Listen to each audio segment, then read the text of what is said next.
welcome to Sandwiches with Kyle. Today we're going to show you how to make a sandwich, peanut butter jam, and we're going to teach you the difference between preserves, jam, and jelly. But first there's going to be a few things you're going to need.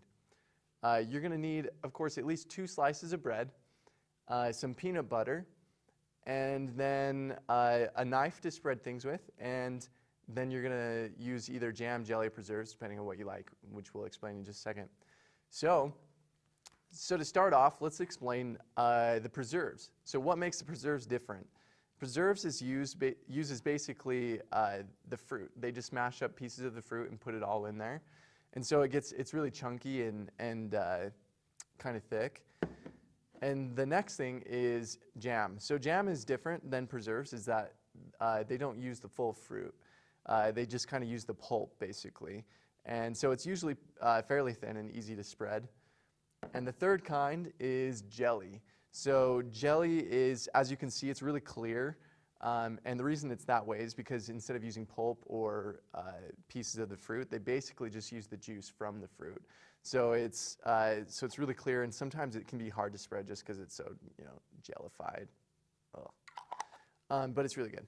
So now to make our sandwiches, let's first start off with getting our 2 slices of bread here.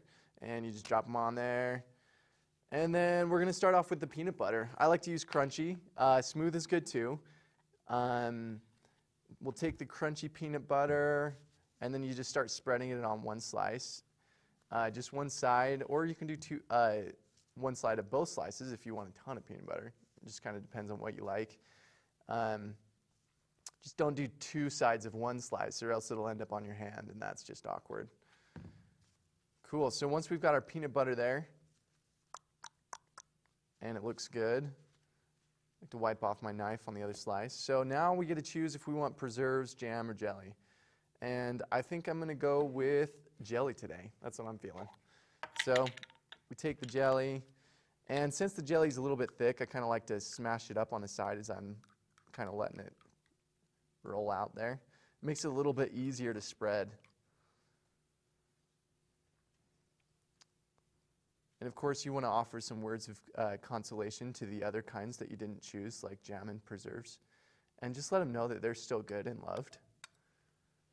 So then once you've got that all on there, just the way you like it, take your other slice, drop it on there. You might have to adjust it if your aim's not real good. And then you can just cut it however you like. I like to do diagonal. That's just what I've always done. I feel like it's a good ratio to crust and not crust. And then you've got your 2 slices, and you're good to go. You now have your sandwich. And thanks for watching. Hope you enjoy.